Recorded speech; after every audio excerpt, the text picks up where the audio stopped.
Oke. Halo, perkenalkan nama saya Gede Feryandika. Terus ya biasalah kalau di rumah itu biasanya dipanggil Lobis. Umur ya masih muda lah ya, umur 22 tahun.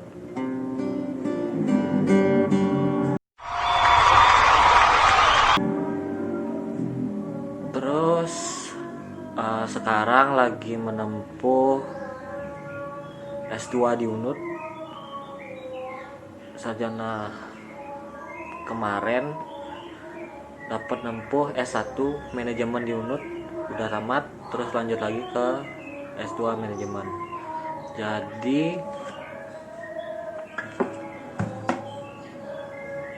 di sini banyak hal yang harus dijelasin. Pertama itu kenapa bisa masuk tiba-tiba ke S2 UNUD, ya karena lagi corona juga, bingung juga nyari kerjaan di mana. Tapi di sisi lain saya udah punya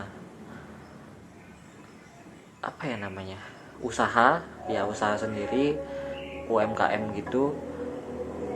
Masih 1 tahun menjalani bisnis UMKM ya, namanya Kopi Story Bali. Di sini cerita dikit aja sebelum memulai ke topik pembicaraan apa. Di sini Kopi Story Bali udah terbentuk tahun lalu.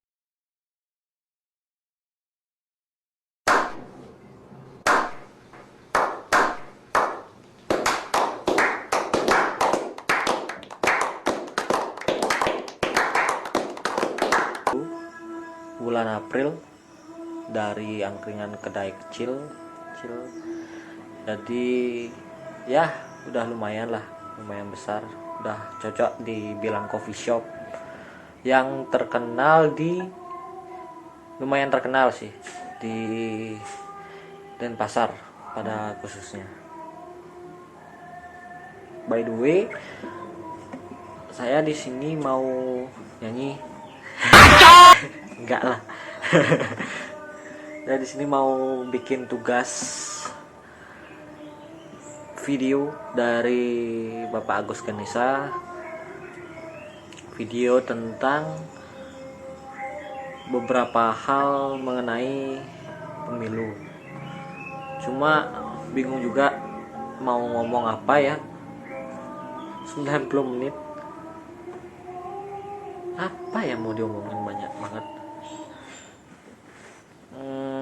One eternity later. Di lain itu juga saya suka main game juga, Mobile Legend. Ya curhat-curhat aja lah dikit ya, biar videonya panjang juga. Terus selain main game, saya punya kegiatan juga, biasa jaga kedai, terus membantu orang tua lah, mandiin anjing saya, makan, tidur. Ya berkegiatan selama corona ini jelek ya rasanya, kayak apa-apa dibatasin, ngurus sesuatu pun dibatasin juga, income menurun. Ya mau gimana lagi, cari cara juga buat hidup. Belum lagi pro kontranya RUU Cipta Kerja itu. Ya dijalanin aja juga, namanya hidup. Ya hidup harus dijalanin, ya dijalanin karena hidup.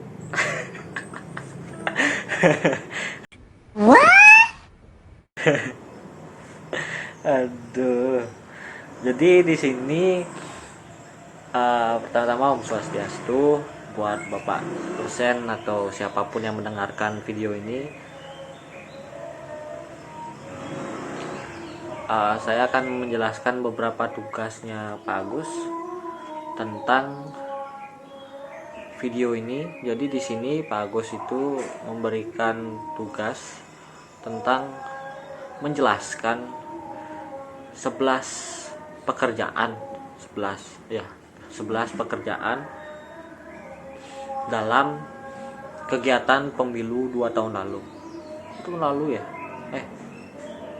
Ya, intinya kegiatan pemilu. Jadi saya berumur 22 tahun. Lahir tanggal 13 Desember 98, golongan darah AB. Udah kayak wawancara aja. Gimana 90 menit, apa yang mau tak omongin? Oke. Entah gimana caranya.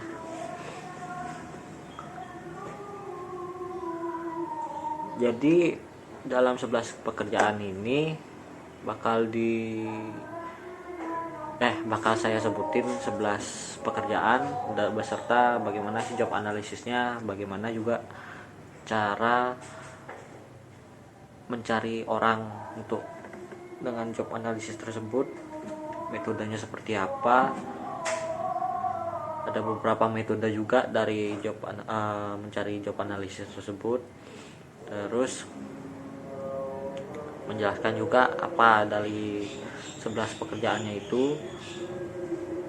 Entahlah ya.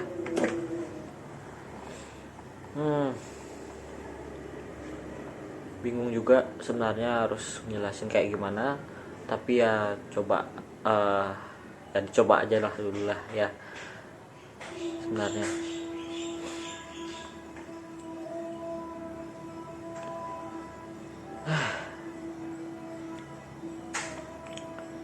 Ya semoga corona ini baik-baik aja semuanya. Kok ngawur ngidul ya, nggak apa-apa lah, yang penting kita tetap bikin video ini entah gimana pun yang terjadi. Mau nggak bermutu ya nggak apa-apa lah, yang penting sama-sama sharing aja lah di sini ya, curcol buat di video. Sebelum ke main topik ya, saya curhat-curhat sedikit. Saya punya pacar juga ya, adik kelas saya sendiri. Kebetulan Bapak Agus juga jadi pembimbingnya. Tebak-tebak aja lah Pak kalau nonton videonya siapa pacar saya. Ya semoga baik-baik aja dia, semoga cepat lulus pada waktunya juga. Dan kesan saya di MM pertama kali ya kurang enak sih ya, karena ya corona kayak gini nggak bisa ke kampus, cuma di rumah aja. Jadi sebenarnya menurut saya tuh kurang efektif. Mungkin ada beberapa masuk pelajaran di gini, tapi nggak semua materi pelajaran itu saya ikutin dengan baik, jujur banget. Karena ya namanya di lewat internet juga kayak bingung gitu, nggak langsung tetap muka, jadi saya nggak terlalu nangkep apa sih isinya suatu materi tersebut. Cuma ya nangkap sih dikit ya. Semua ini demi kebaikan kita, semoga nggak corona ya datang lagi, semoga cepat penyebaran virus ini selesai biar bisa pergi-pergi lagi, biar bisa melalui lagi biar bisa happy lagi.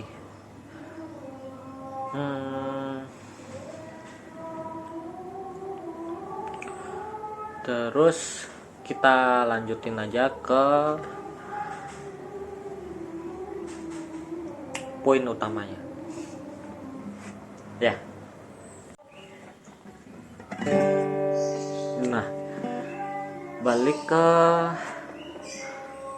tugas yang memang diberikan. Seperti yang saya bilang tadi, 11 pekerjaan. Bagaimana job description-nya, bagaimana job analisanya. Jadi di sini mau saya jelasin dulu apa itu job analysis. Jadi analisis jabatan atau job analysis itu adalah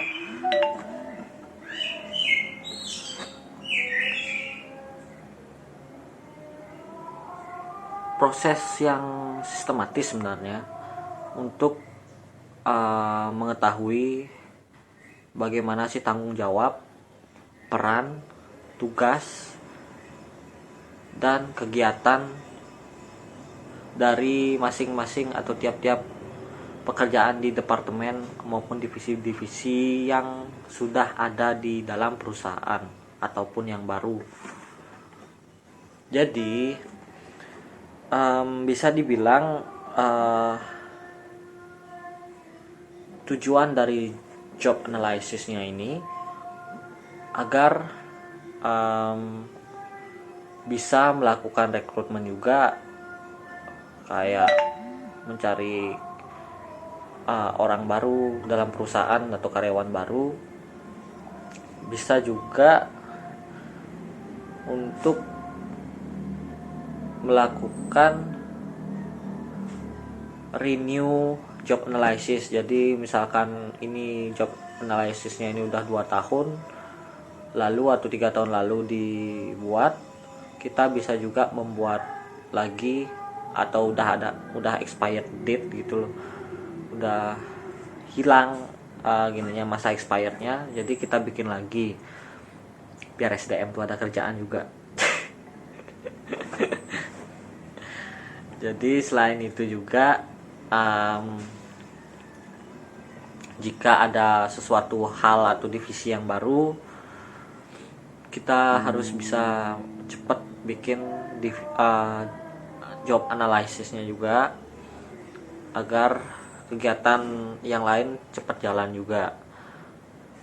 Jadi beberapa hal itu termasuk tujuan-tujuan dari diadakannya job analysis ini, agar mengetahui bagaimana sih sistem kerja atau kegiatan kerja, tugas, tanggung jawab dari suatu pekerjaan tersebut. Jadi kita harus memerlukan analisis jabatan atau job analysis.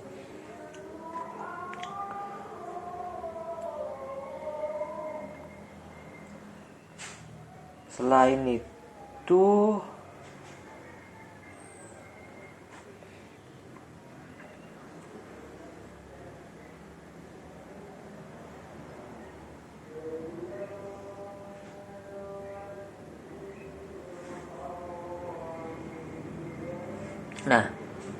nih ada beberapa, dan di dalam job analysis juga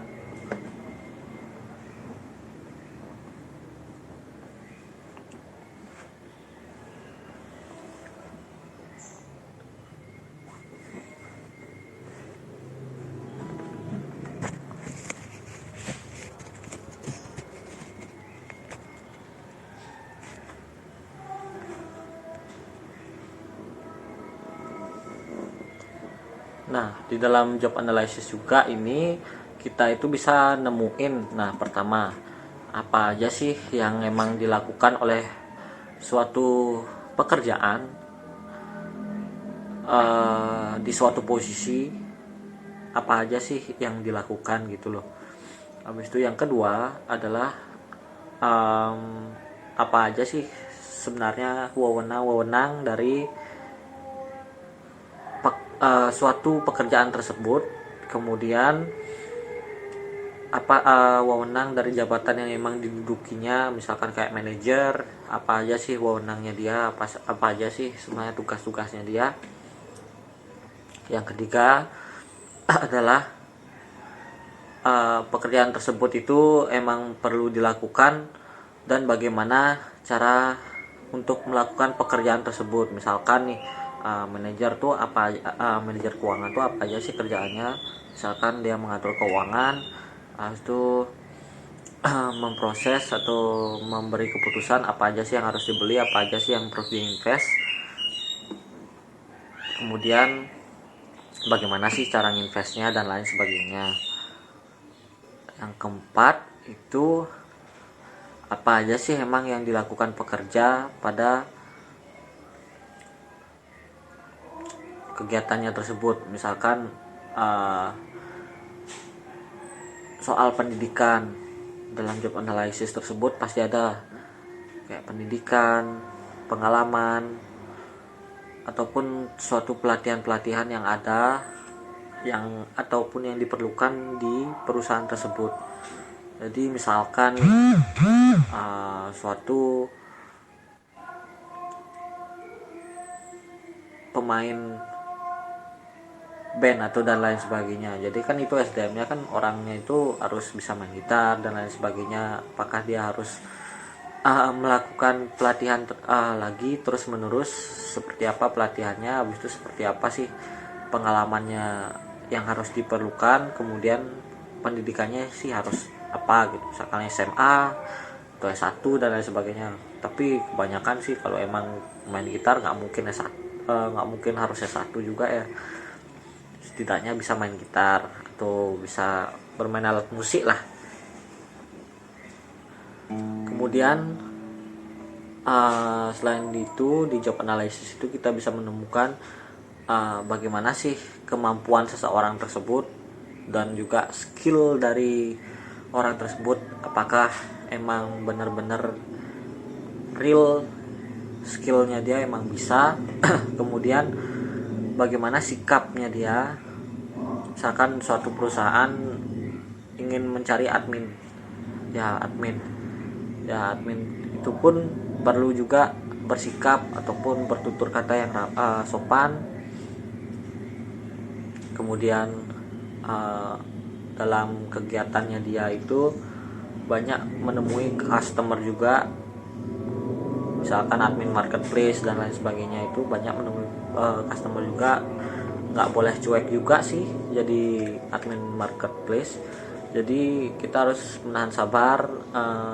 Banyak pertanyaan-pertanyaan yang emang nyeleneh yang kita lihat dari banyak pelanggan juga yang membeli. Jadi kan tiap pelanggan punya kayak sifat-sifat tersendiri yang harus kita jatuhnya harus kita pahami sih jatuhnya, biar nggak ketika kita bad mood dan lain sebagainya tuh kita harus bisa jaga sikap kita dengan para pelanggan tersebut agar pelanggan tidak lari juga. Nggak jadinya jatuhnya apa sih ini orangnya ini cuek banget jadi penjual gitu, misalkan kayak gitu. Kemudian adapun memang di sini saya menjelaskan ada 3 metode dalam melakukan job analysis ini. Yang pertama itu adalah metode observasi. Jadi metode observasi ini adalah metode dalam analisis jabatan yang menggunakan observasi. Jadi dia jatuhnya analisis jabatan ini dilakukan dengan cara mengamati lingkungan sekitar pekerjaan mereka. Jadi misalkan nih suatu pabrik ataupun suatu perusahaan membuat gitar, misalkan chord itu dan lain sebagainya. Mereka kan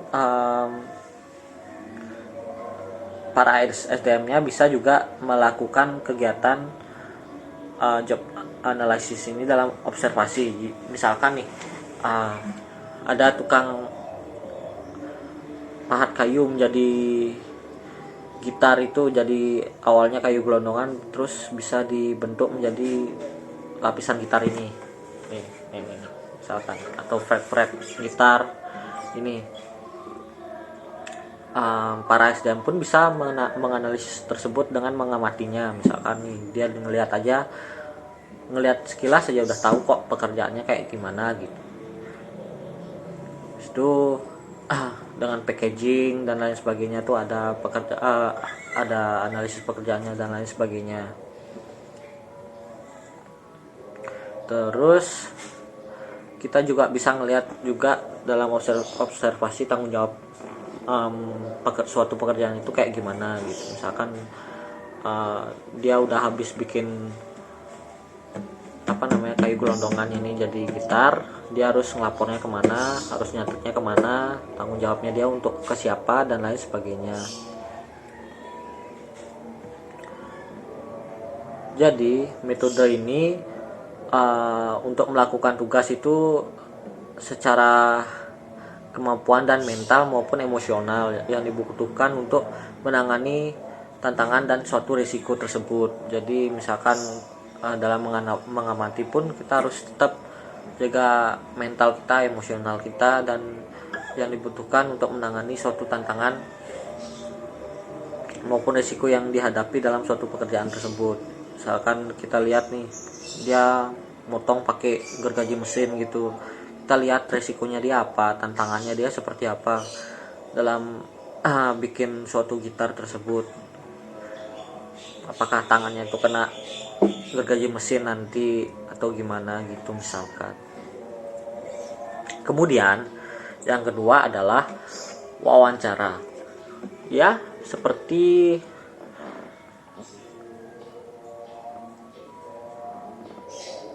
kayak rekrutmen biasa seperti itu. Jadi ada sistem wawancaranya juga. Jadi di sini metode pengumpulan datanya itu maupun informasinya itu dengan cara mengajukan suatu pertanyaan lah, beberapa pertanyaan, atau tergantung SDM-nya membutuhkan apa aja kepada karyawannya langsung. Jadi dia langsung ngomong biasa, nanya apa aja sih kerjaanmu, kayak gimana sih tanggung jawabmu di sini, sama siapa sih kamu bertanggung jawab, ya seperti itu.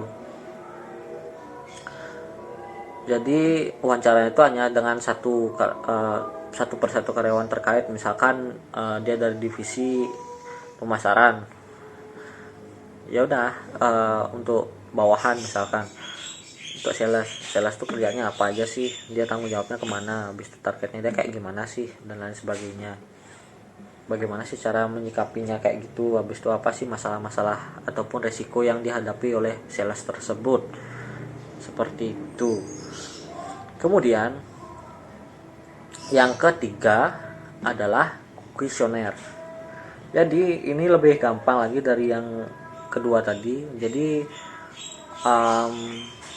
manajemen SDM atau personalia di sana, HRD di sana, bisa memberikan kayak kuesioner atau kuesioner data. Itu selembaran kertas, ada berisi beberapa pertanyaan maupun pertanyaan esai maupun ABC atau gimana lah yang dibuat dalam sistem pertanyaan kuesioner tersebut oleh HR-nya.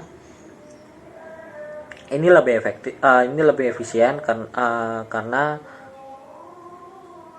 waktu juga nggak banyak terkuras habis. Dalam HR-nya itu nggak banyak untuk bergerak, juga lebih banyak di dalam tempat kerja langsung. Jadi nggak perlu pergi observasi, melihat-lihat, nggak perlu juga seperti interview kepada karyawannya sendiri. Jadi seperti itu.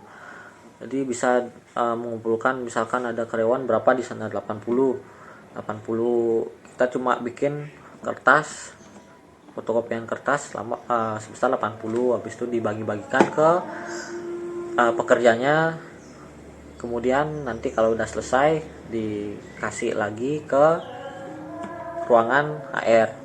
tapi itu agak malas sih jatuhnya, akhirnya nggak mau bersosialisasi. Ya anggapannya social distancing lah ya. Mungkin ini paling cocok untuk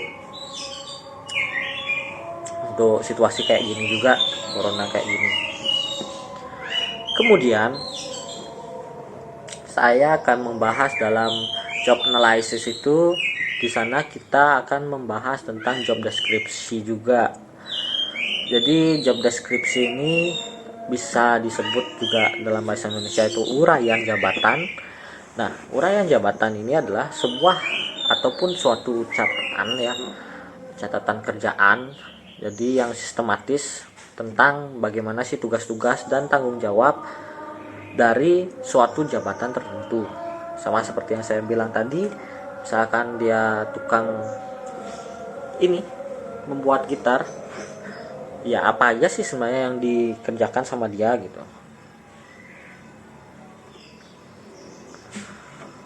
Apa aja sih emang dikerjakan sama dia, apa aja sih tanggung jawabnya, bagaimana aja sih uraian kerjanya dia, dari bikin kayu gelondongan menjadi gitar yang udah jadi kayak gini. Nah, seperti itu. Jadi job description ini apa ya, sangat penting sih sebenarnya, terutama itu untuk ngehindarin terjadinya adanya perbedaan pengertian, untuk menghindari juga terjadinya pekerjaan yang rangkap, jadi ada pekerjaan double, serta mengetahui jadinya batasan-batasan yang maupun tanggung jawab dari beberapa pekerjaan. Jadi masing-masing jabatan tuh tahu batasan-batasan tertentunya mereka. Jadi bisa dibatasi lah, misalkan ada kerjaan yang tukang pahat kayu langsung ngurusin yang lain, itu nggak mungkin gitu misalkan ya. Jadi hal-hal yang perlu dicantumkan itu dalam job description juga. Biasanya itu pada umumnya nih ya, nggak tahu mungkin yang lain pada khususnya nggak tahu juga.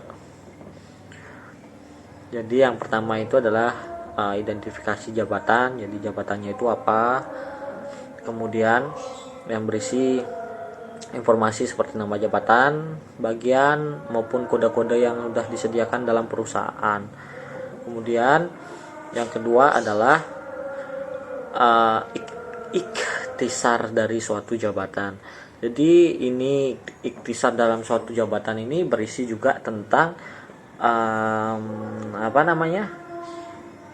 berisi singkatan rangkuman tentang pekerjaan tersebut. Pekerjaan tersebut apa sih? Misalkan tukang kayu untuk membuat kayu menjadi apa, gitar gitu misalkan. Kemudian yang ketiga adalah tugas-tugas yang harus dilakukan dalam pekerjaan tersebut. Jadi di bagiannya ini merupakan inti dari suatu job description ini atau uraian jabatannya ini. Jadi di sini memberikan seperti bagian yang paling sulit lah jatuhnya untuk dilakukan secara ataupun dituliskan secara tepat. Dilakukannya sih gampang, mohon maaf ya, lakukannya gampang, orang tinggal kerja aja udah selesai gitu. Terus ini bagaimana untuk dituliskannya secara tepat. Misalkan saya jadi UMKM, tugas saya di Kopi Story itu apa aja, misalkan ngitung uang harian, pemasukan harian dan lain sebagainya. Itu lumayan sulit juga dijelasin dengan panjang lebar ya, kadang ya udah ngalir terus gitu. Kemudian yang keempat itu ada pengawasan yang harus dilakukan maupun yang diterima. Jadi misalkan tukang kayunya nih, kalau dia salah dia kayak gimana gitu, pengawasannya ke siapa gitu. Jadi siapa sih yang di bawah, siapa sih yang di atas dalam di suatu divisi tersebut.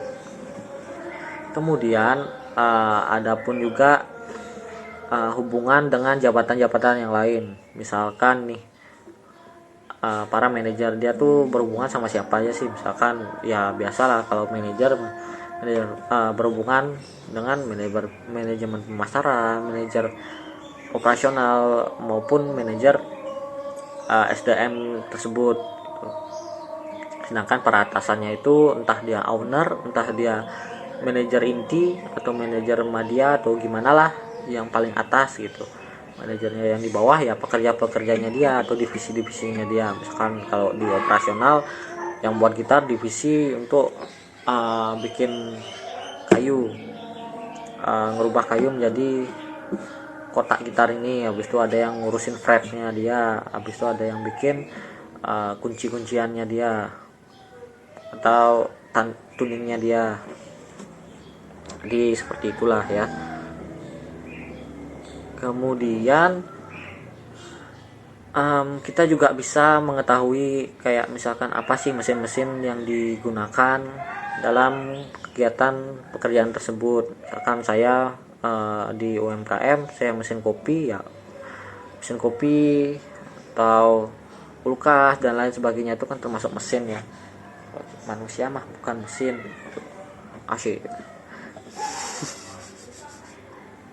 Jadi seperti itu mesin dan lain sebagainya dan bahan-bahan yang digunakan gitu. Saya di kopi ya kopi, terus sisanya bumbu-bumbu yang lain, makanan, minuman, bahan-bahan makanan, minuman dan lain sebagainya kayak bahan bikin nasi goreng apalah itu. Kemudian yang terakhir itu ada kondisi suatu pekerjaan. Jadi di sini menjelaskan juga tentang bagaimana sih kondisi pekerjaannya tersebut dari suatu jabatannya tersebut. Misalkan kondisinya seperti apa, apakah bising suatu tempatnya itu, apakah nyaman, apakah panas, berdebu, apalagi bising dan lain-lain lah misalkan. Jadi tahulah kondisi-kondisi kerja yang sangat berbahaya lah misalkan di sana gitu. Kayak pabrik pembuatan hiasan kaca gitu, jadi kan harus bikinnya itu di tempat yang sangat panas juga. Jadi entahlah gitu loh. Jadi seperti itu ya.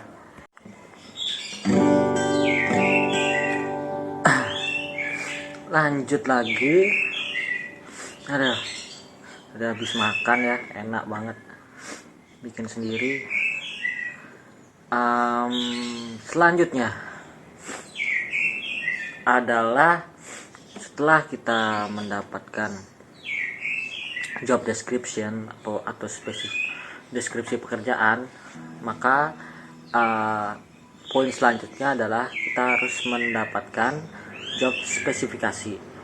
Nah, job spesifikasi ini atau spesifikasi jabatan adalah suatu persyaratan yang harus dipenuhi orang yang mendekati ataupun yang menduduki suatu jabatan tertentu. Jadi misalkan dia manajer, dia tuh harus kayak gimana sih gitu. Dia tuh sebelumnya harus berpendidikan seperti apa dan lain sebagainya. Nah, itu agar dia dapat bisa melaksanakan tugas dengan baik.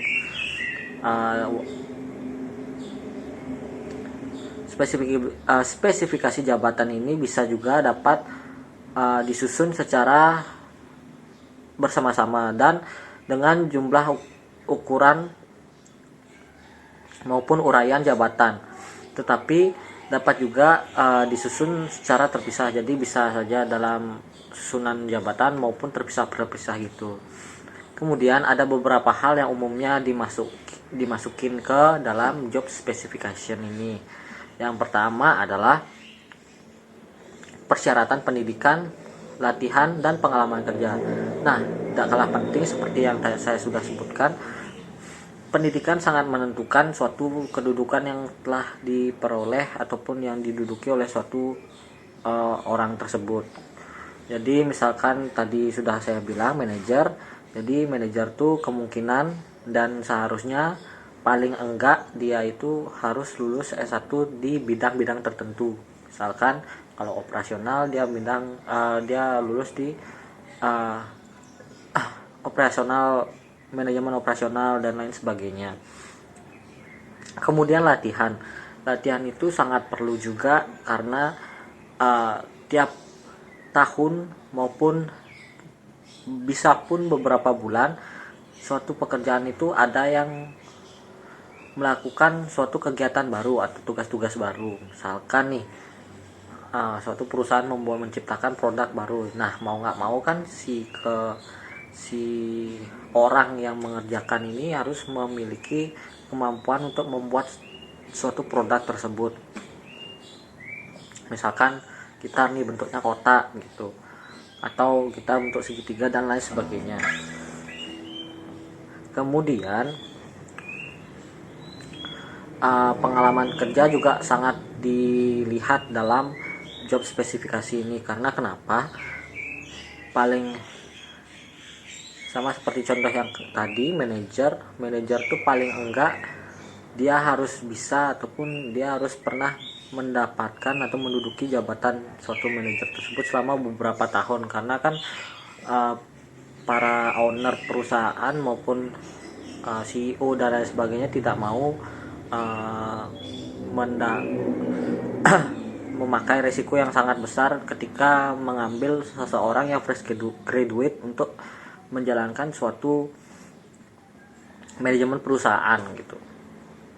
Karena fresh graduate kan juga belum tahu menahu soal ataupun tentang perusahaan tersebut dan belum pernah juga memegang suatu pekerjaan tersebut, jadi lebih berisiko dia. Kemudian yang kedua adalah persyaratan pengetahuan dan keterampilan. Nah, sama saja seperti di kedai saya, kedai kopi. Nah, pengetahuan tentang kopi itu sangat diutamakan untuk menjadi barista di kedai saya. Karena kan masa mau jadi barista nggak tahu gimana caranya bikin kopi ataupun gimana sih kopi yang baik, kopi yang buruk gitu, kayak gimana, habis itu kualitas kopi nggak tahu kan, jadinya asal-asalan aja bikin kopi jadinya gitu, jadi kualitasnya agak menurun gitu. Kemudian pengalaman kerja. Nah, pengalaman kerja ini paling diutamakan.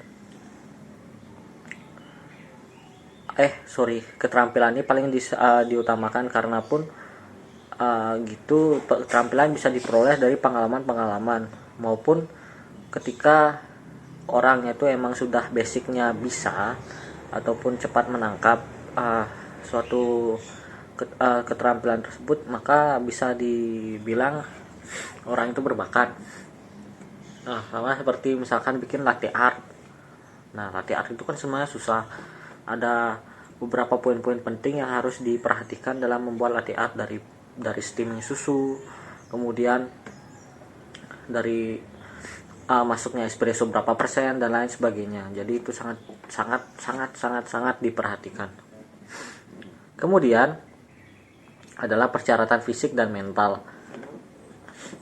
Ini sangat berpengaruh juga karena ketika orang memiliki fisik yang kurang memadai atau dia cepat capek, cepat lelah dan lain sebagainya, maka dia tidak bisa melakukan secara maksimal suatu pekerjaan tersebut. Jadi misalkan kuli angkat bangunan, jadi dia tuh harus memiliki fisik yang sangat baik. Jadi dia nggak gampang sakit atau emang dia udah kebal dari banyak penyakit dan lain sebagainya. Udah imun tubuhnya udah tinggi lah anggapannya. Kemudian mental pun sangat berpengaruh juga. Masa orang psikopat dan lain sebagainya itu bisa ataupun Anda berani memasukkan orang-orang seperti itu ke perusahaan? Menurut saya sih enggak. Karena bisa saja orang-orang psikopat itu bisa menghancurkan suatu perusahaan tersebut tanpa sepengetahuan kita. Bisa aja kan dia selesai misalkan di resign dan lain sebagainya tuh dia memberontak dan lain sebagainya, bisa saja dengan cara yang lebih parah lagi.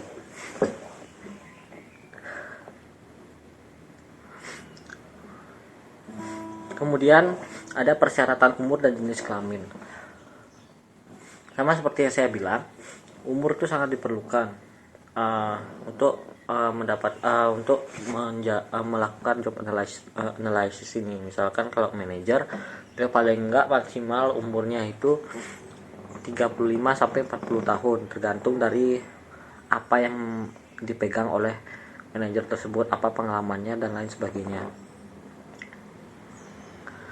Kemudian kalau jenis kelamin, biasanya yang melihat jenis kelamin itu seperti spa tradisional, habis itu kegiatan admin. Kebanyakan orang memilih jenis kelamin perempuan ketimbang laki-laki, karena kebanyakan perempuan itu lebih teliti ketimbang laki-laki. Kemudian ada 3 job desain yang harus Anda tahu dalam menganalisa pekerjaan. Yang pertama adalah job enlargement. Jadi job enlargement ini adalah sebuah teknik pekerjaan ataupun desain pekerjaan di mana jumlah tugas yang berhubungan dengan suatu pekerjaan tersebut meningkat. Jadi dan pelatihannya itu yang tepat diberikan. Jadi untuk menambah variasi yang lebih besar dalam kegiatan sehingga dapat mengurangi suatu kemonotonan kerja. Jadi perluasan kerja ini dianggap sebagai metode rekonstrukturasi horizontal dalam pekerjaan yang diperbesar. Kemudian dengan menambah tugas-tugas terkait, perluasan kerja juga dapat mengakibatkan fleksibilitas tenaga yang lebih besar juga. Kemudian yang kedua adalah ada job enrichment. Jadi job enrichment ini adalah suatu pendekatan yang untuk merancang kembali suatu pekerjaan karyawan guna untuk meningkatkan motivasi intrinsik dan meningkatkan kepuasan kerja dengan memberikan mereka kesempatan untuk menggunakan berbagai kemampuan mereka. Sedangkan motivasi intrinsik ini adalah berbagai usulan yang tepat dicurahkan dalam suatu pekerjaan.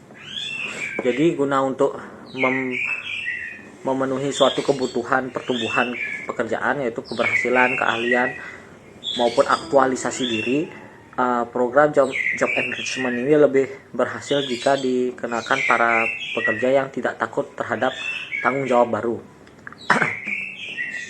Jadi yang mementingkan bekerja keras untuk mencapai suatu keberhasilan ataupun suatu tujuan tersebut di lingkup pribadi maupun di lingkungan kerjanya. Jadi job enrichment ini adalah memungkinkan pekerja untuk lebih bertanggung jawab dan membantu dalam pengendalian diri mereka dan memberikan kesempatan untuk melaksanakan suatu pekerjaan yang sangat menarik dan penuh tantangan dan berarti. Jadi perbedaannya antara job enrichment dan job enlargement ini adalah, yang pertama job enrichment adalah pengembangannya secara horizontal, kemudian job enlargement ini adalah pengembangan pekerjaan secara vertikal. Kemudian job enlargement ini adalah menambahkan lebih banyak tugas dan meningkatkan beban kerja. Kemudian job enrichment ini adalah memiliki arti untuk meningkatkan suatu pengembangan tugas-tugas yang lainnya. Kemudian job enlargement mementingkan kepada suatu kuantitas kerja. Kemudian yang job enrichment adalah mementingkan suatu kualitas kerja. Kemudian job enlargement adalah pekerja memiliki tambahan kesibukan dan tanggung jawab masing-masing.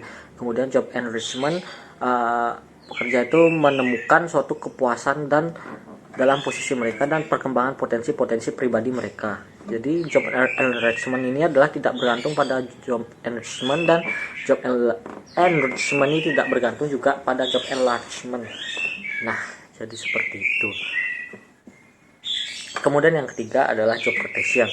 Jadi job rotation ini adalah suatu perputaran pekerjaan. Jadi merupakan bentuk awal dari suatu perancangan pekerjaan ataupun desain job.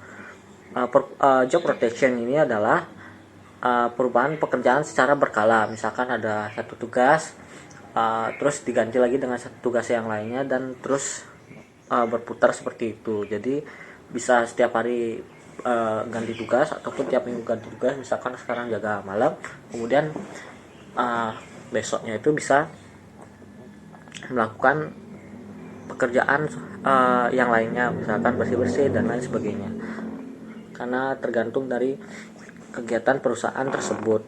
Nah,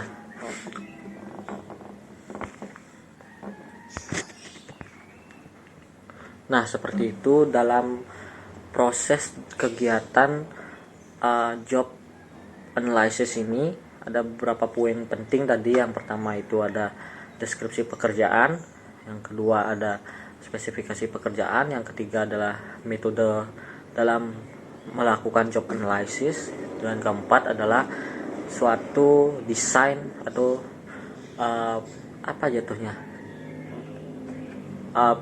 desain pekerjaan yang biasanya ada di dalam suatu perusahaan. Nah, mungkin teman-teman di rumah ataupun Pak Agus Ganesha dan dosen saya pribadi mungkin cukup jelas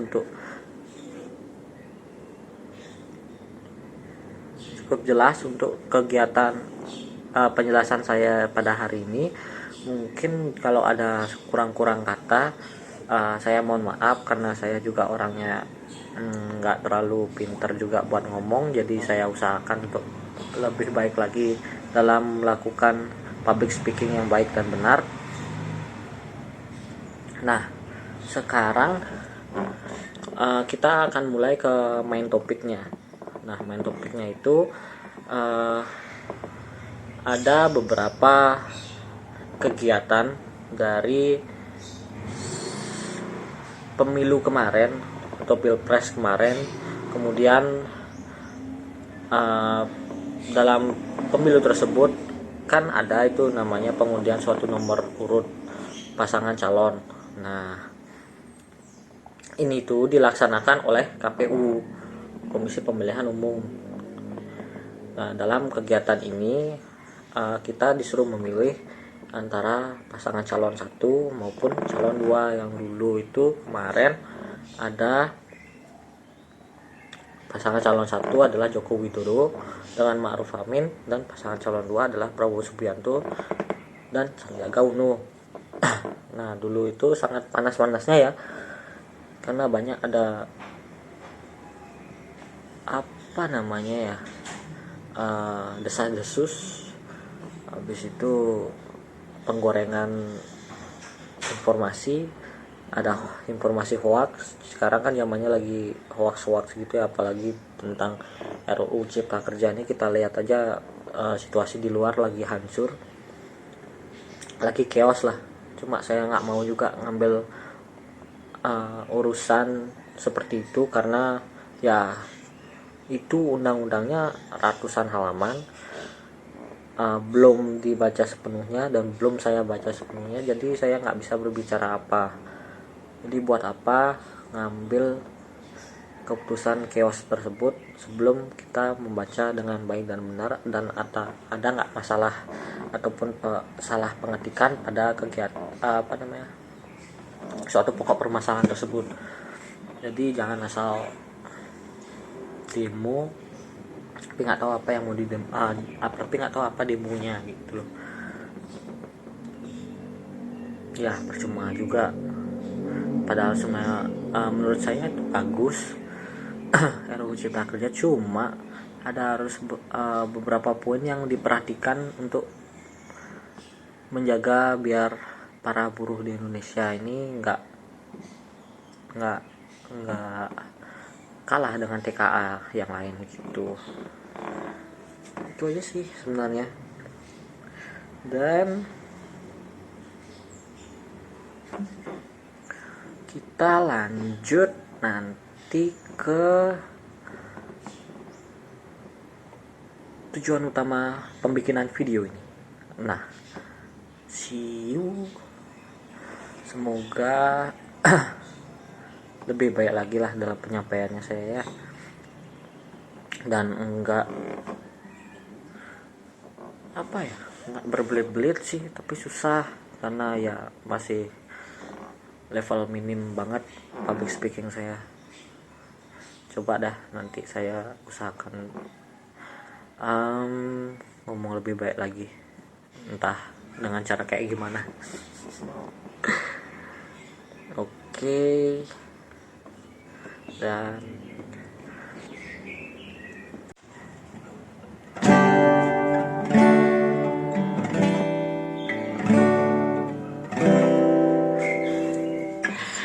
hai, lanjut lagi ke poin penting dari video ini. Jadi ada 11 jabatan yang harus saya analisis dan spesifikasikan bagaimana sih tanggung jawabnya dia pada saat kegiatan pemilu ataupun pemilu capres cawapres kemarin. Jadi saya mengutip dari beberapa sumber, jadi terutama di Kompas pada 2018 ini. Jadi ada pengundian nomor urut dari pasangan nomor urut 1 dan nomor urut 2, yakni dari nomor urut 1 adalah Joko Widodo, kemudian yang nomor urut 2 adalah Prabowo Subianto dengan pada saat pemilihan capres cawapres kemarin. Jadi pemilu ini digelar tanggal 21 September 2019 dan pengundian nomor urutnya itu dihelat di gedung Komisi Pemilihan Umum. Jadi di gedung KPU itu ada pemilihan nomor urut, kemudian yang bertempat di Menteng, Jakarta Pusat. Terus dalam teknisnya pengambilan nomor urut dimulai dari nomor urut mengambil giliran pengambilan yang dilakukan oleh masing-masing calonnya itu. Terus dalam pengambilan nomor itu dilakukan secara bersamaan. Jadi untuk melihat mereka dapat nomor berapa untuk pemilihan umum capres setelah itu. Kemudian berdasarkan nomor giliran yang paling kecil, capres akan mengambil nomor urut yang dalam pasangan calon. Kemudian setelah meminta pasangan calon untuk hadir, KPU juga meminta petinggi dari partai-partai politik tersebut pengusung pasangan calon lah itu untuk ikut dalam mengambil nomor urut tersebut. Kemudian masa pendukung paslon itu pun juga diizinkan untuk masuk ke gedung KPU. Jadi dibatasin tuh jumlahnya. Jadi jumlah itu cuma 150 orang aja tiap pasangan, tiap pendukung calon pasangan. Dari jumlah tersebut hanya 50 orang aja yang bisa masuk ke dalam gedung KPU untuk mendampingi pasangan calon. Jadi sementara 100 orangnya itu menjadi saksi pengambilan nomor urutnya aja di kantor KPU. Jadi sebelumnya KPU itu menetapkan pasangan Joko Widodo dan Prabowo Subianto sebagai pasangan calon presiden yang berkompetensi dalam pemilu. Jadi pemilu presiden 2019 itu. Kemudian penetapan ini dilakukan KPU untuk memverifikasi dan melihat hasil tes dari kesehatan kedua pasangan calon tersebut. Jadi dari kegiatan tersebut ada rangkaian kegiatan yang dilakukan pada saat pengambilan nomor tersebut pada saat tanggal 21 September 2018. Jadi setelah dilakukannya pengambilan nomor jadi pasangan capres cawapres itu diberikan kesempatan untuk menyampaikan suatu pidatonya sendiri. Nah, pidatonya sendiri ini diikuti oleh masa pendukung masing-masing. Calonnya juga diperbolehkan untuk menghadiri suatu acara tersebut. Jadi nantinya itu lembaga penyelenggara pemilu ini akan melakukan pembatasan untuk mengantisipasi tuh adanya hal-hal yang tidak diinginkan, misalkan kayak menyediakan aparat kepolisian juga diterjunkan. Berikut juga ada beberapa susunan acara dari pemilihan calon presiden dan wakil presiden tahun 2019.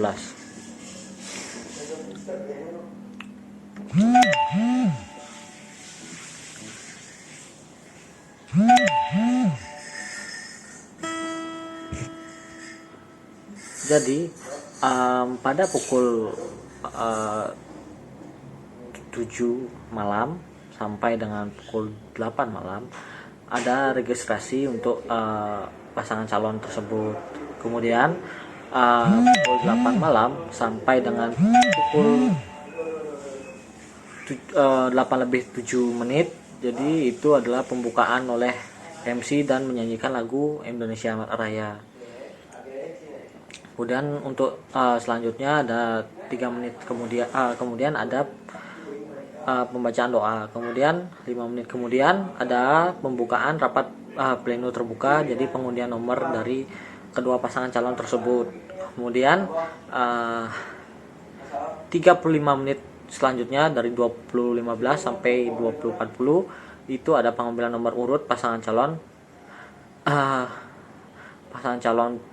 prosesi pengundian nomor urut. Kemudian pada pukul 20.40 sampai dengan 5 menit kemudian 20.45 ada pembacaan keputusan KPU tentang suatu penetapan nomor urut pasangan calon. Kemudian selanjutnya lagi 5 menit kemudian sampai dengan 20.50 ada pemberian suatu plakat, dilanjutkan dengan foto bersama tiap-tiap masing calon tersebut.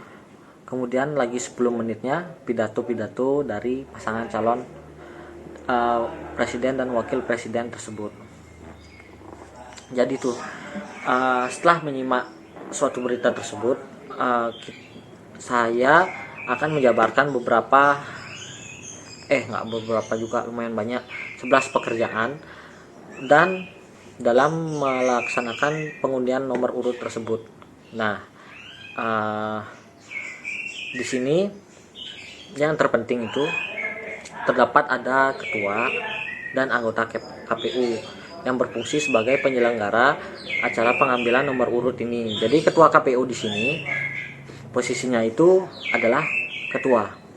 Kemudian penyelenggara pengundian nomor urut pasangan calon presiden ini untuk capres dan cawapres dalam anggota KPU ini ada yang bertugas untuk berbagai macam pekerjaan, yakni bagian dari teknis pemilu tersebut yang menjalankan beberapa teknis acara. Jadi kayak si acaranya gitu, kayak si acara di kampus-kampus ada kegiatan acara. Nah seperti itulah dia, baik dalam menyusun jadwal sampai dengan berkoordinasi dengan pihak LO presiden. LO calonnya, maaf. Kemudian yang kedua ada bagian kesekretariatan, yang bertugas juga untuk mencatat segala hal ataupun segala hasil yang ada pada saat rapat pleno terbuka dan pengundian suatu kegiatan pemilihan pasangan calon tersebut. Kemudian yang ketiga ada bagian publikasi dan sosialisasi informasi pemilu. Nah, di sini paling penting nih. Jadi dia berhubungan terkait dengan penyebaran informasi terkait pengundian nomor urut paslon dan juga bersosialisasi tentang pengundian tersebut agar masyarakat tahu siapa sih sebenarnya calon nomor 1, siapa juga calon nomor 2. Kemudian ada juga di bagian sarana, sama seperti perlon pada saat kegiatan acara-acara di kampus. Jadi bagian sarana ini untuk menghandle berbagai unit kegiatan. Jadi unit-unit sarana itu seperti kursi, meja, alat-alat lainnya yang harus dipersiapkan pada saat itu. Mereka lah yang menyiapkan kegiatan barang tersebut. Kemudian tidak kalah pentingnya juga capres cawapres. Nah, capres cawapres ini kan sudah tahu juga fungsinya buat apa juga untuk pemilihan calon presiden tersebut sangat penting bagi negara juga. Kemudian bagian keamanan, ya hampir sama lah seperti kegiatan kampus ya, pastinya ada keamanan juga, entah dari pas pampres, entah dari dari KPU-nya memiliki keamanan sendiri, entah dari polisi, dari TNI dan lain sebagainya. Jadi bagian keamanan ini merupakan pihak kepolisian dan juga mengantisipasi kemungkinan terjadinya suatu hal yang tidak diinginkan, misalnya ada rusuh gitu kayak sekarang. Kemudian wartawan, ya pastinya ada wartawan karena kan ini adalah acara perhelatan besar ya, perhelatan besar dari kegiatan demokrasi di Indonesia. Jadi Pak wartawan harus ada untuk meng-share suatu kegiatan tersebut. Kemudian liaison officer atau LO. Jadi LO ini berasal dari partai politiknya. Jadi misalkan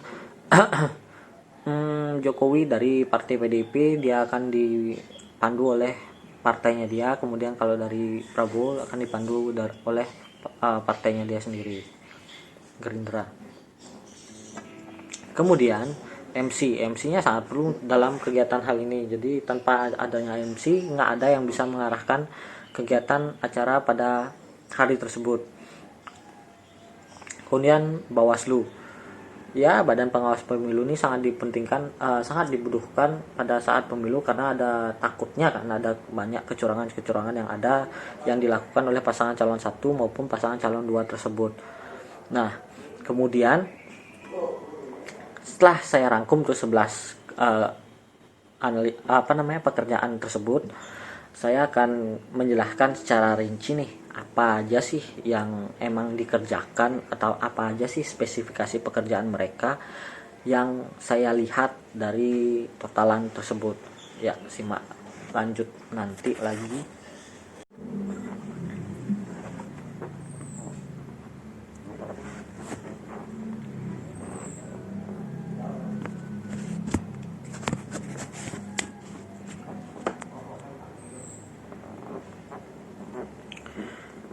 Nah, lanjut nih guys.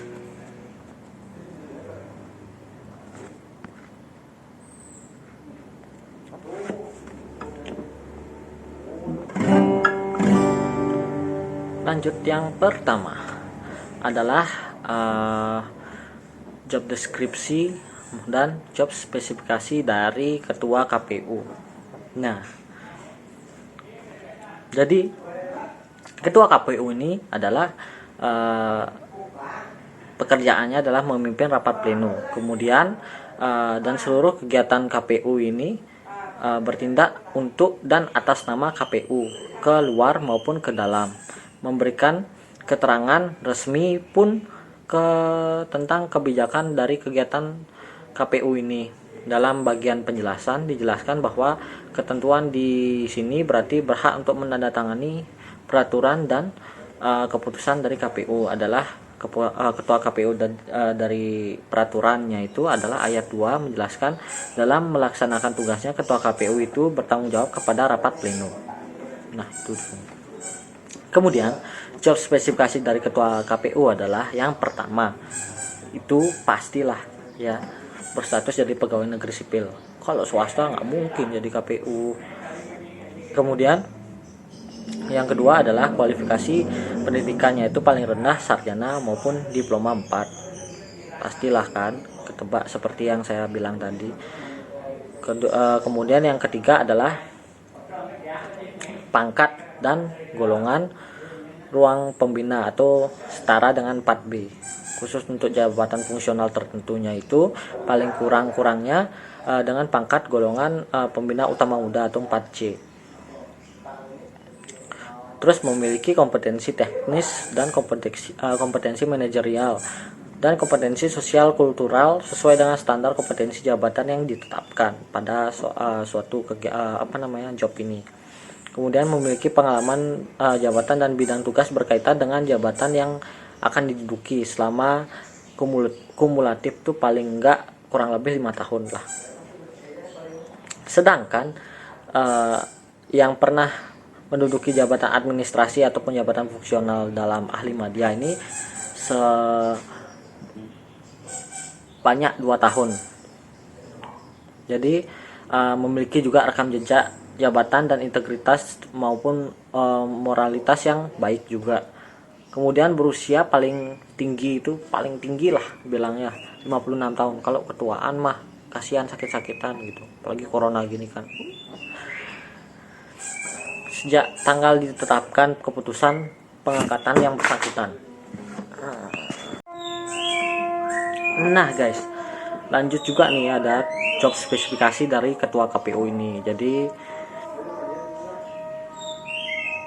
pastinya sehat jasmani dan rohani, kemudian memiliki pengalaman sendiri dan memahami pengelolaan di bidang keuangan, sumber daya manusia maupun sumber daya aset dalam ruang lingkup barang milik negara. Jadi pengalaman juga memiliki pengalaman juga memahami pengetahuan di bidang pemilihan umum. Jadi harus tahu tuh apa itu pemilihan umum dan lain sebagainya. Dan juga memiliki pengalaman dan memahami juga proses pengadaan barang dan jasa. Kemudian memiliki pengalaman juga proses dalam perencanaan program maupun anggaran dari suatu kegiatan. Jadi sebelum saya akan juga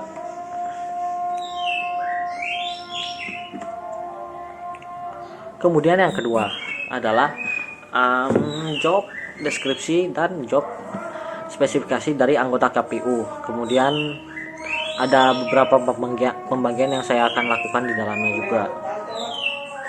Yang pertama ada anggota KPU. Jadi metode yang dilakukan oleh saya sendiri mungkin dari kegiatan rapat pleno ini dengan metode observasi, dengan mengumpulkan suatu informasi, mengamati individu yang melakukan suatu pekerjaannya tersebut.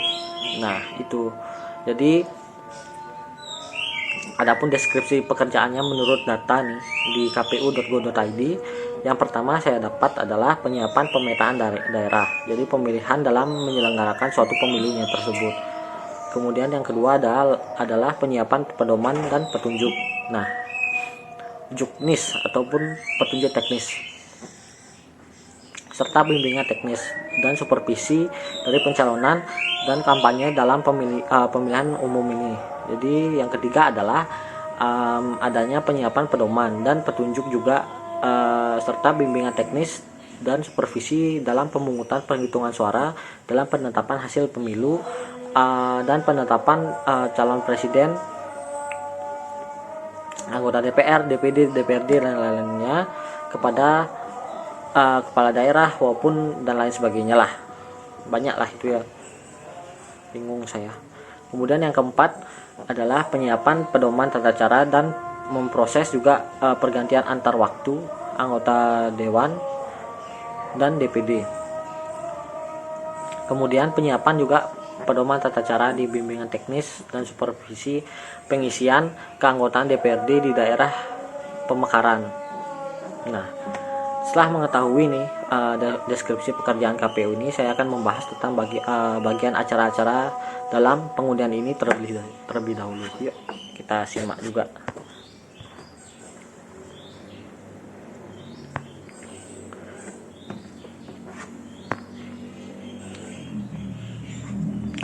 Nah, bagian acara ini merupakan adalah Biro Teknis dan Hubungan Partisipasi Masyarakat pada teknis pemilu dan subbagian dari pencalonan maupun penetapan calon terpilih dalam KPU. Nah, sebelumnya saya akan menggunakan job analysis dalam metode observasi. Jadi mengumpulkan informasi dan mengamati individu ini dalam melakukan pekerjaan. Jadi job deskripsi dalam bagian acara ini adalah yang pertama pastinya adalah membuat rencana ataupun rancangan dari jalannya suatu pengundian acara dan membuat rundown tersebut yang saya bahas tadi, draft acara, teknis acara, dan juga detail dan keakuratan yang efisien dalam acara tersebut. Kemudian mengkoordinasi juga semua pelaksana acara pengundian kepada semua bagian yang berpartisipasi pada acara ini. Jadi seperti LO, Bawaslu, keamanan, wartawan, dan undang-undangan lain lah. Kemudian yang ketiga ada bertanggung jawab atas kualitas acara tersebut, kelancaran serta operasional acara pengundian nomor urut pasangan calon. Kemudian yang keempat, mengontrol jalannya persiapan maupun pelaksanaan acara pengundian tersebut. Kemudian yang kelima ada menganalisis masalah dan memutuskan solusi pada saat acara berlangsung. Capek ya. Kemudian job spesifikasi pada bagian ini adalah yang pertama, merupakan anggota KPU dengan syarat yang telah dijelaskan sebelumnya. Jadi menurut Undang-Undang Nomor 2007 tentang Penyelenggaraan Pemilu yang membahas tentang mengenai syarat anggota KPU, spesifikasi pekerjaannya itu adalah yang pertama itu pasti WNI. Terus berusia minimal 35 tahun pada saat pendaftaran calon anggota KPU. Jadi yang kelima adalah setia kepada Pancasila, UUD 45 dan cita-cita proklamasi 1745. Kemudian berintegritas, berkepribadian kuat, jujur dan adil. Kemudian memiliki pengetahuan dan keahlian di bidang tertentu terkait dengan penyelenggaraan pemilu dan memiliki pengalaman juga dalam penyelenggaraan pemilu. Paling rendah pendidikannya adalah S1. Jadi untuk calon anggota KPU provinsi dan paling rendah SMA untuk kabupaten maupun kota. Jadi berdomisili ini di wilayah NKRI, nggak di wilayah Singapura juga ya. Dan di wilayah provinsi maupun daerah bersangkutan. Jadi dibuktikan sebagai dengan KTP kalian itu. Kemudian sehat jasmani, rohani berdasarkan hasil pemeriksaan kesehatan menyeluruh di rumah sakit. Kemudian tidak menjadi anggota dari partai politik pastinya, dinyatakan dalam surat pernyataan juga atau sekurang-kurangnya dalam jangka 5 tahun lagi tidak lagi menjadi anggota partai politik. Kemudian tidak pernah dipidana juga pastinya lah ya, masa mau calon penjahat gitu, mantan penjahat. Yang selanjutnya adalah tidak sedang menduduki jabatan politik struktural maupun fungsional. Kemudian bersedia juga bekerja full time. Bersedia juga menduduki jabatan di pemerintahan BUMN maupun BUMD selama keanggotaan tersebut. Jadi memiliki pengalaman di bagian acara baik dengan berkoordinasi teliti, detail, akurat dan efisien. Dapat menentukan juga solusi dengan cepat ketika terjadi masalah tersebut. Nah, yang paling penting adalah merupakan pribadi yang tegas, bertanggung jawab, dan dapat dipercaya. Gitu.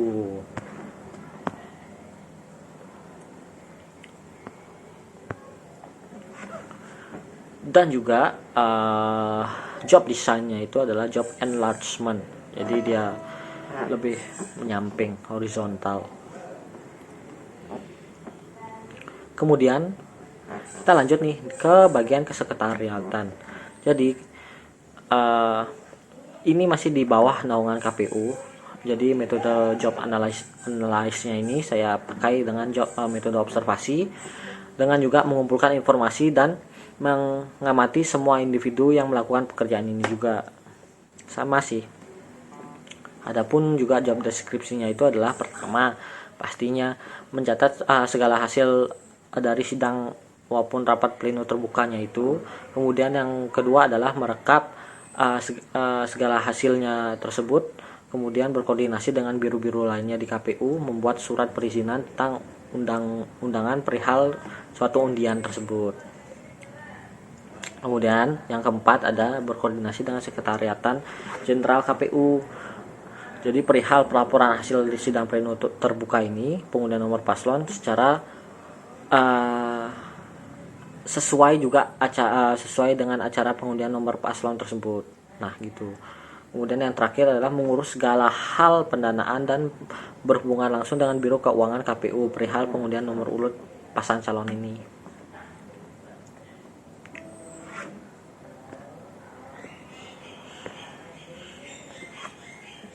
Nah, lanjut lagi ke job spesifikasi pada pekerjaan ini. Sama seperti yang tadi, menurut UU nomor 2007 tentang penyelenggaraan pemilu, ada beberapa syarat dalam anggota KPU-nya tersebut. Jadi spesifikasi pekerjaannya itu ya seperti biasa, WNI, berusia minimal 35 tahun pada saat pendaftaran jadi calon anggota KPU, maupun yang pernah menjadi KPU dan berusia juga 30 tahun untuk menjadi anggota KPU-nya. Jadi provinsi, kabupaten ataupun kota menjadi segitulah umurnya. Kemudian setia juga kepada Pancasila, UUD 1945 maupun cita-cita proklamasi kita 17 Agustus 1945. Kemudian yang paling penting juga berintegritas, berkepribadian kuat, jujur dan adil. Kemudian memiliki juga pengetahuan kan kalian tentu berkaitan dengan penyelenggaraan pemilu ini. Kemudian pendidikan juga paling rendah S1 untuk wilayah provinsi dan SMA untuk kabupaten maupun kota. Berdomisili juga di wilayah NKRI dan di wilayah provinsi maupun daerah bersangkutan, dibuktikan dengan KTP tersebut. Pastinya sehat jasmani dan rohani, jadi dengan surat kesehatan di rumah sakit.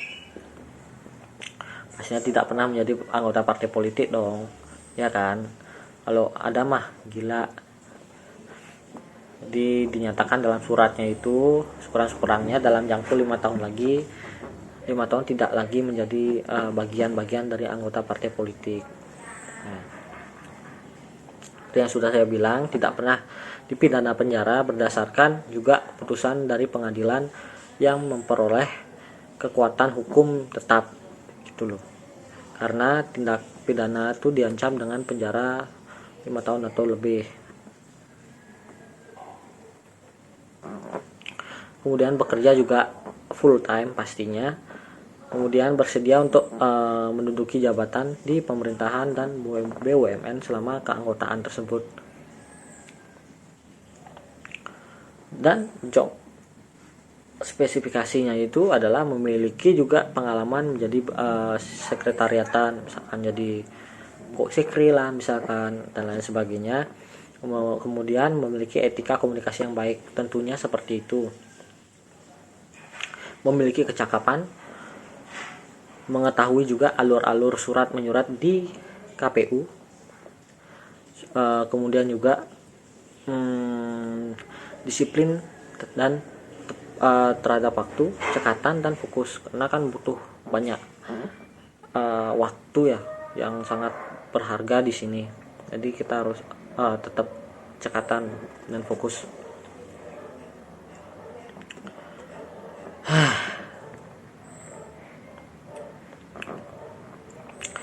Ya, kemudian lanjut ke bagian publikasi dan sosialisasi informasi pemilu ini.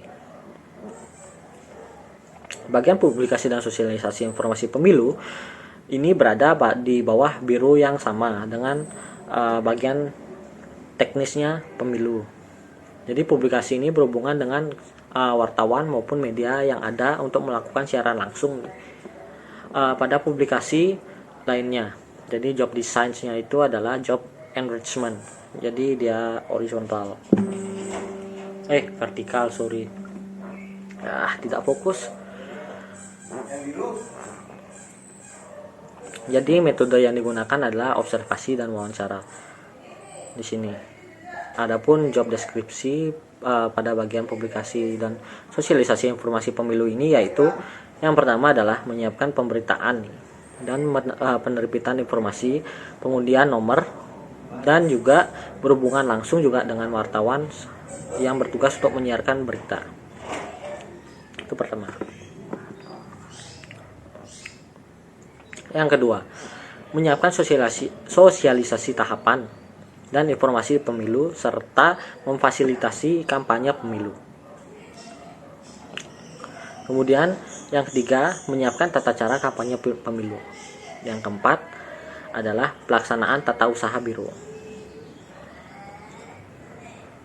Kemudian dari job deskripsi tersebut ada job spesifikasi yang harusnya ditaati. Gitu loh.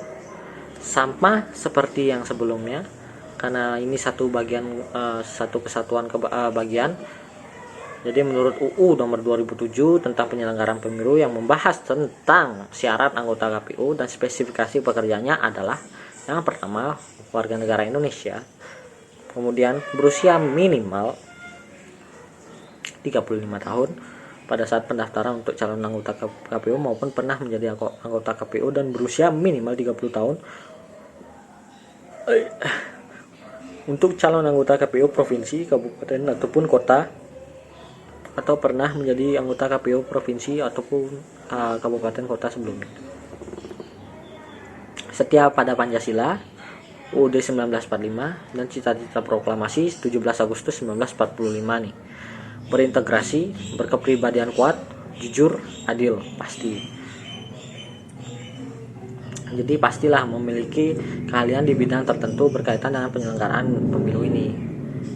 Kemudian pendidikan paling rendah S1 untuk provinsi dan paling rendah untuk SMA untuk kabupaten maupun kota. Dan pastinya berdomisili di wilayah NKRI, di wilayah provinsi maupun daerah bersangkutan itu dilakukan. Jadi dibuktikan dengan KTP juga. Pastinya sehat jasmani dan rohani berdasarkan hasil pemeriksaan kesehatan di rumah sakit. Kemudian tidak pernah menjadi partai politik anggotanya ya, dinyatakan dalam surat pernyataan atau sekurang-kurangnya dalam jangka 5 tahun tidak lagi menjadi anggota partai politik, dan juga tidak pernah dipidana di penjara berdasarkan putusan pengadilan yang memperoleh kekuatan hukum karena melakukan tindakan pidana yang diancam dengan penjara 5 tahun ataupun lebih, dan juga tidak sedang menduduki jabatan politik struktural maupun fungsional. Kemudian bersedia bekerja penuh waktu. Bersedia tidak juga menduduki jabatan di pemerintahan BUMN maupun BUMD selama keanggotaan. Jadi mampu berkoordinasi juga dengan wartawan dan memiliki nilai lebih dalam kegiatan publikasi. Jadi job desainnya itu adalah job enlargement.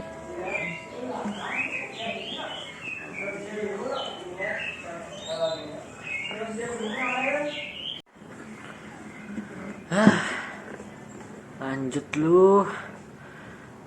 Terus yang keempat apa kelima jatuhnya nih ya, bagian sarana. Jadi bagian sarana ini menggunakan metode seperti biasa, observasi dan wawancara. Adapun job deskripsi pada bagian sarana tersebut adalah yang pertama adalah mengumpulkan dan mengubah bahan spesifikasi dan mutu barang dan jasa kebutuhan yang akan diadakan. Yang kedua, ada subbagian administrasi pengadaan barang dan jasa. Tugasnya adalah mengumpulkan dan mengolah bahan administrasi pengadaan barang dan jasa kebutuhan pemilu. Yang ketiga, ada subbagian dokumentasi pengadaan barang dan jasa. Jadi tugasnya itu mengumpulkan dan mengubah dokumentasi pengadaan barang dan jasa kebutuhan pemilu. Kemudian spesifikasi jabatan sama seperti sebelumnya menurut UU nomor 2007. Jadi mungkin saya nggak banyak menjelaskan juga untuk di sini.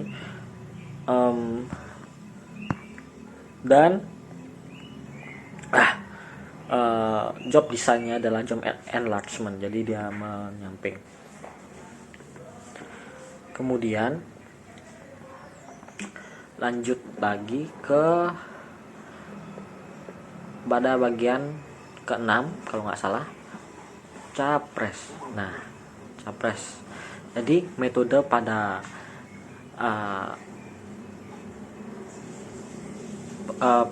pemilihan capres ini adalah dengan menggunakan observasi dan wawancara. Jadi adapun job description dalam presiden tersebut adalah yang pertama pastinya lah memegang kekuasaan pemerintahan menurut Undang-Undang Dasar. Kemudian memegang kekuasaan yang tertinggi atas angkatan darat, Laut, dan Angkatan Udara. Kemudian nih ada mengajukan rancangan undang-undang kepada Dewan Perwakilan Rakyat, melakukan pembahasan dan pemberian persetujuan RUU bersama DPR, serta menetapkan peraturan pemerintah pengganti undang-undang. Jadi banyak ada kerjaan lainnya, menetapkan peraturan pemerintah lah, mengangkat memberhentikan menteri-menteri, menyatakan perang, membuat perdamaian dan perjanjian dengan negara lain dengan persetujuan dari DPR tentunya, membuat perjanjian internasional dengan persetujuan DPR pastinya, menyatakan keadaan bahaya, dan mengangkat duta maupun konsul-konsul. Dalam mengangkat duta, presiden harus memperhatikan dari persyaratan dari DPR. Tuh. Kemudian menerima penempatan duta negara lain, memberi pertimbangan DPR, kemudian memberi grasi dan rehabilitasi dengan memperhatikan pertimbangan MA atau Mahkamah Agung, kemudian memberikan remisi, amnesti, dan abolisi, dan memperhatikan pertimbangan DPR. Banyak banget tugasnya. Intinya ya seperti itulah ya, serangkaian tugas dari presiden. Banyak lagi yang belum bisa saya sebutkan karena mungkin waktunya akan mepet banget. Kemudian jadi serangkaian job deskripsi tersebut ada juga job spesifikasi dalam presiden ini atau dalam calon presiden ini. Yang pertama pastinya adalah bertakwa pada Tuhan Yang Maha Esa, pastinya. Yang kedua WNI dan kelahiran, dan juga tidak pernah menerima kewarganegaraan negara lain karena kehendaknya sendiri. Ketiga, tidak pernah mengkhianati negara, serta tidak pernah melakukan tindakan pidana korupsi dan pidana berat lainnya. Yang keempat, mampu secara rohani dan jasmani melakukan tugas dan kewajiban sebagai presiden. Dan juga yang kelima, ada bertempat tinggal dan di wilayah negara Kesatuan Republik Indonesia. Kemudian telah melaporkan kekayaan kepada instansi terkait yang berwenang untuk memeriksa pelaporan penyelenggaraan negara, ya, biar nggak dikira korupsi. Kemudian tidak sedang memiliki tanggungan utang secara seseorang maupun secara badan lembaga yang menjadi tanggung jawab yang merugikan keuangan negara pastinya. Tidak sedang dinyatakan pailit atau bangkrut dalam putusan pengadilan. Tidak pernah melakukan perbuatan tercela, terdaftar juga sebagai presiden yang pemilih, dan juga memiliki NPWP lah pastinya ya. Untuk menjadi presiden juga perlu NPWP dan udah membayar atau melaksanakan kewajiban pajak selama 5 tahun terakhir. Jadi dibuktikan dengan surat pemberitahuan tahunan itu. Jadi belum pernah menjadi presiden ataupun wakil presiden selama 2 kali atau 2 periode. Kemudian belum pernah juga menjabat sebagai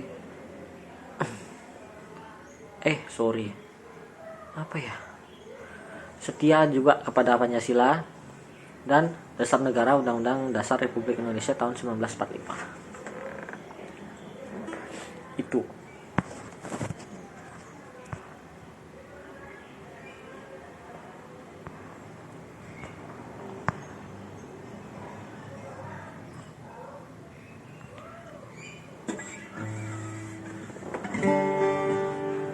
Kemudian lanjut ke wakil presiden calon cawapres. Jadi metode yang digunakan di sini adalah observasi dan wawancara pastinya. Jadi wakil itu memiliki job description, yakni mendampingi sang presiden jika sang presiden ini menjalankan tugas-tugas kenegaraannya dan membantu mewakili tugas presiden di bidang kenegaraan dan pemerintahan pastinya. Kemudian membantu presiden dalam mengkoordinasi dan menjelaskan mengevaluasi kabinet. Kemudian menjalankan tugas teknis pemerintahan sehari-hari pastinya, menyusun juga agenda kerja kabinet, kemudian dan juga untuk prioritas suatu kegiatan yang akan dilakukan. Jadi memegang juga kekuasaan pemerintahan menurut UUD dan bertanggung jawab penuh kepada presiden dan urusan kenegaraan. Menjalankan roda koordinasi komunikasi antara lembaga-lembaga di pemerintahan yang perlu menyangkut juga bidang tugas dari kesejahteraan rakyat tersebut. Kemudian melakukan juga suatu pengawasan dan pembangunan operasional dengan bantuan departemen-departemen lainnya. Tugas dan wewenang sebagai wakil presiden sebagai pembantu presiden itu turut untuk presiden dalam menjalankan peraturan perundang-undangan dan roda pemerintahan di periode tersebut. Jadi tugas dan wewenang wakil presiden ini sebagai pengganti presiden adalah menggantikan presiden jika presiden itu menyerahkan jabatan kepresidenannya seperti yang sudah lama kayak Megawati, Habibie dan lain sebagainya. Jadi yang terakhir adalah tugas dan wewenang wakil presiden sebagai jabatan yang mandiri adalah menjalankan undang-undang seperti sebagai pembicara maupun tamu acara kebangsaan dan itu harus ada persetujuan dari presiden gitu. Untuk job spesifikasinya hampir sama juga seperti yang ada di presiden, yakni saya lebih singkatin aja: bertawakal kepada Tuhan Yang Maha Esa, habis itu yang kedua adalah WNI pastinya, dan juga tidak pernah mengkhianati negara, mampu secara sehat jasmani dan rohani untuk melaksanakan tugas dan kewajibannya, dan yang kelima adalah bertempat tinggal di wilayah negara Kesatuan Republik Indonesia. Yang keenam, telah melaporkan kekayaan kepada instansi dan wewenang. Yang ketujuh, tidak memiliki tanggungan maupun hutang. Dan ke-8, tidak sedang pilot pastinya. Yang ke-9, tidak pernah melakukan perbuatan tercela. 10, terdaftar sebagai pemilih sah. Yang 11 adalah memiliki NPWP wajib. Kemudian ke-12 adalah belum pernah menjabat sebagai wakil presiden dan wakil presiden selama 2 periode. Kemudian berusia minimal 35 tahun, berpendidikan paling rendah SMA, tapi nggak mungkin, susah nyarinya, dimana nyari presiden seperti itu. Dan job desainnya itu adalah job enlargement, jadi dia lebih ke horizontal, pembagian tugas gitu.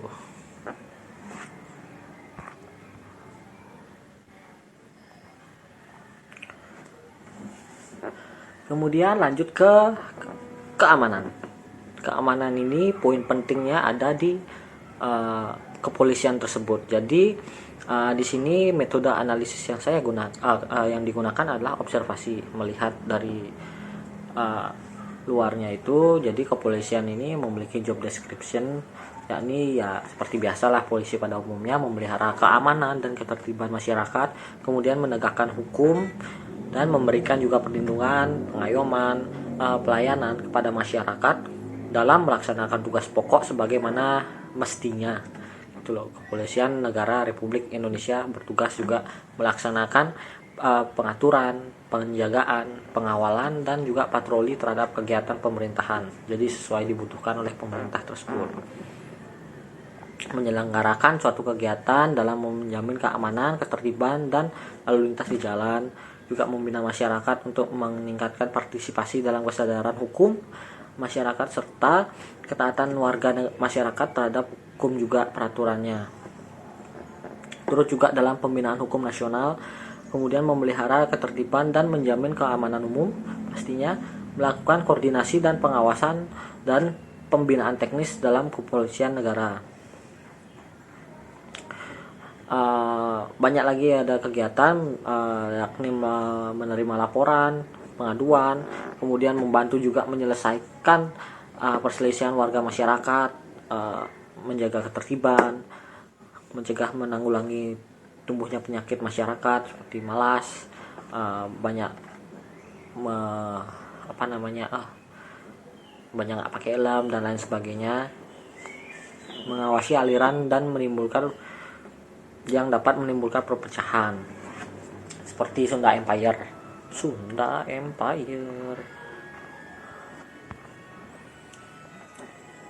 Kemudian lanjut ke job spesifikasi dari kepolisian, yakni WNI pastinya bertakwa pada Tuhan Yang Maha Esa, setia kepada negara Republik Indonesia berdasarkan Pancasila dan Undang-Undang 1945. Pendidikan yang paling rendah pastinya SMA, usia minimal 18 tahun saat menjadi anggota Polri. Ya, sehat jasmani rohani pastinya, ada yang gini tidak sehat. Kemudian tidak pernah dipidana karena suatu kejahatan, kemudian berwibawa, jujur, adil, dan berkelakuan baik. Job desainnya adalah job enrichment, karena polisi kan ada kegiatannya masing-masing dia.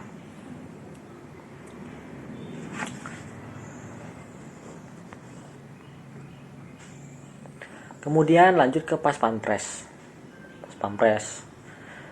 pasukan pengamanan presiden.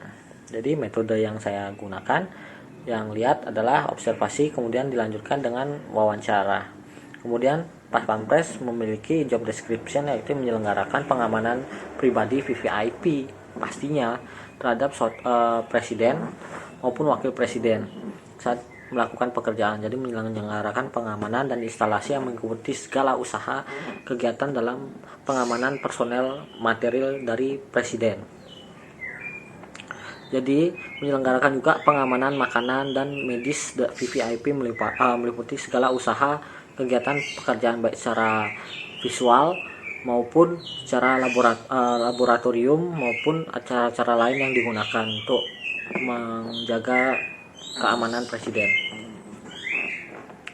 Kemudian ada job spesifikasi dari pada Pas Pampres ini. Yang pertama adalah warga negara Indonesia, kemudian yang kedua memiliki wawasan yang luas, yang ketiga adalah beriman, bertakwa kepada Tuhan Yang Maha Esa pastinya, yang keempat adalah setia terhadap negara Kesatuan Republik Indonesia berdasarkan Undang-Undang Dasar 1945. Laki-laki maupun perempuan bisa, bukan anggota ataupun mantan dari prajurit TNI maupun Polri atau PNS.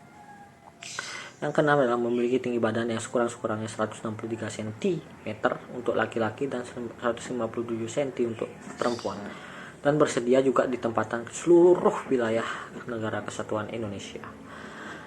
Lumayan luas. Kemudian job desainnya itu adalah job enlargement.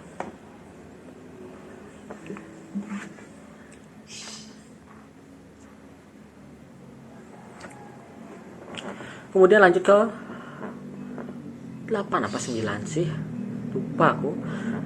Wartawan. Jadi metode analisis yang digunakan untuk wartawan adalah observasi dan wawancara. Kemudian job description-nya sama seperti yang kalian lihat di TV-TV. Dan ini wartawan itu adalah memeriksa keautentikan berita, tapi sangat jarang terjadi sekarang. Dan kedua adalah dapat bekerja sama dengan reporter dalam memantau kejadian tertentu. Kemudian yang ketiga adalah mendapatkan suatu fakta dan bukti nyata dalam sebuah informasi maupun berita. Kemudian yang keempat adalah menemukan sumber-sumber yang kredibel. Ya, kredibel. Dan bisa dipercaya, tapi lumayan susah mencari data seperti itu sekarang karena banyak hoax yang ada di Indonesia. Jadi dalam pengundian tersebut, wartawan juga berfungsi sebagai kegiatan mengikuti dari kegiatan awal sampai dengan selesainya kegiatan tersebut. Jadi bisa dikirimkan ke masyarakat dengan aktual, akurat, dan juga terpercaya. Kemudian job spesifikasi dari wartawan tersebut adalah yang pertama pastinya menguasai keterampilan jurnalis seperti wawancara, menulis berita, dan reportase. Kemudian yang kedua adalah menguasai bidang liputan. Yang ketiga dapat juga bekerja sama dalam tim. 4 kecekatan. Yang kelima memiliki speaking yang baik. Ketujuh adalah teliti. Dan terakhir adalah dapat menggunakan alat teknologi informasi seperti HP, kamera, dan mic pastinya. Dalam wartawan tersebut ada kameramen dan juga reporter yang tugasnya yaitu mengoperasikan kamera saat siaran langsung maupun siaran offline, dan menyiapkan situasi terkini terkait dengan pengundian nomor urut pasangan calon. Jadi job design yang wartawan itu adalah job enrichment, jadi dia terbagi-bagi.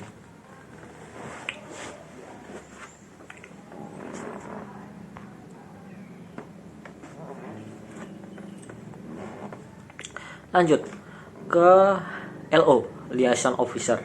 Jadi LO ini adalah suatu pendamping dari presiden dari pihak partainya sendiri. Jadi metode analisis yang digunakan LO ini adalah wawancara dan observasi pastinya. Jadi deskripsi tentang LO ini adalah sebagai sarana untuk mempermudah suatu pemahaman antara KPU dengan juga proses ataupun alur kerja yang menggunakan pengundian nomor urut. Selain itu, tim yang ditugaskan itu lebih memahami juga persoalan tentang dimungkinkannya ada segala sesuatu yang dihadapi pada saat proses pengundian. Jadi tugasnya itu adalah penghubung antara pasangan calon dan KPU. Kemudian job spesifikasinya adalah dipercaya oleh partai politik bersangkutan untuk menjadi penghubung antara parpol dengan KPU. Yang kedua adalah memiliki kemampuan kecakapan yang bagus pasti. Yang ketiga adalah berpengalaman sebagai perantara maupun protokol kegiatan serupa. Yang keempat, tidak terpengaruh oleh berbagai hasutan-hasutan buruk mengenai KPU maupun parpol yang sudah ada, dan juga mempunyai pendirian yang tegak. Jadi desain pekerjaannya itu, job desainnya adalah job enlargement.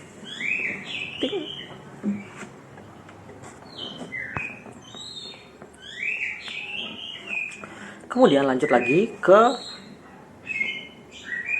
analisis pekerjaan selanjutnya, MC, pembawa acara. Tanpa ini Anda tidak akan bisa melakukan kegiatan acara tersebut.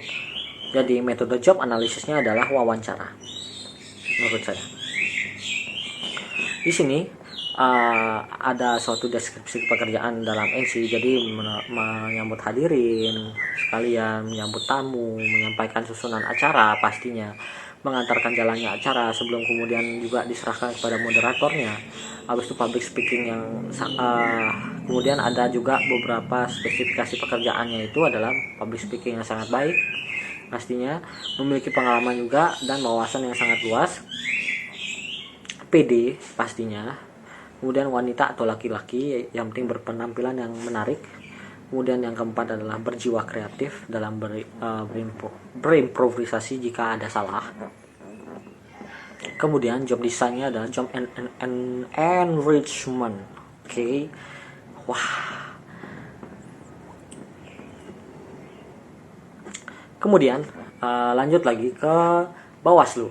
Jadi Bawaslu ini adalah bertugas menyampaikan suatu penyelenggaraan pemilu dalam rangka juga penindakan pelanggaran untuk terwujudnya pemilu yang demokratis dan bersih. Jadi yang pertama adalah mengawasi persiapan penyelenggaraan pemilu, terdiri atas yang pertama itu adalah perencanaan dan penetapan jadwal tahapan KPU. Yang kedua adalah perencanaan dan pengadaan logistik oleh KPU. Yang ketiga adalah pelaksanaan dan penetapan daerah pemilihan dan jumlah kursi yang ada di setiap daerah untuk perwakilan rakyat daerah. KPU juga menentukan sesuai dengan perundang-undangan itu.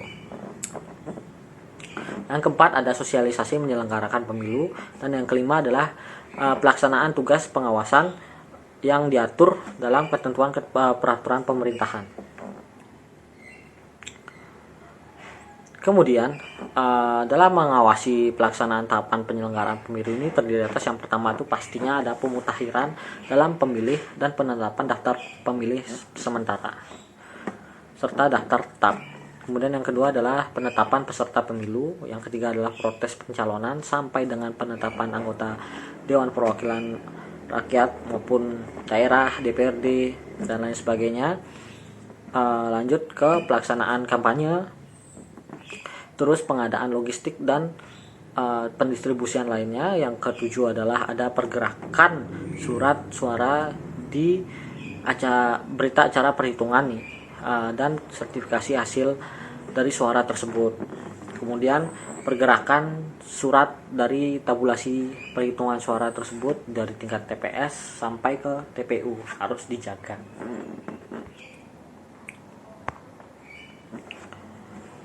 Kemudian yang kesembilan adalah proses dari rekapitulasi hasil dari penghitungan perolehan suara di PPS, PPK, KPU di kabupaten, provinsi, kota, dan lain sebagainya. Kemudian seluruh melaksanakan perhitungan dan pemungutan suara ulang dan pemilu lanjutan maupun susulan. Kemudian yang 11 adalah melaksanakan putusan-putusan pengadilan terkait dengan pemilu dan juga melaksanakan putusan DKPP, dan juga yang terakhir adalah ada proses penetapan hasil pemilu. Kemudian dalam tugasnya tersebut masih banyak lagi ada yang bisa saya sebutkan, cuma saya sedikit rangkum dikit.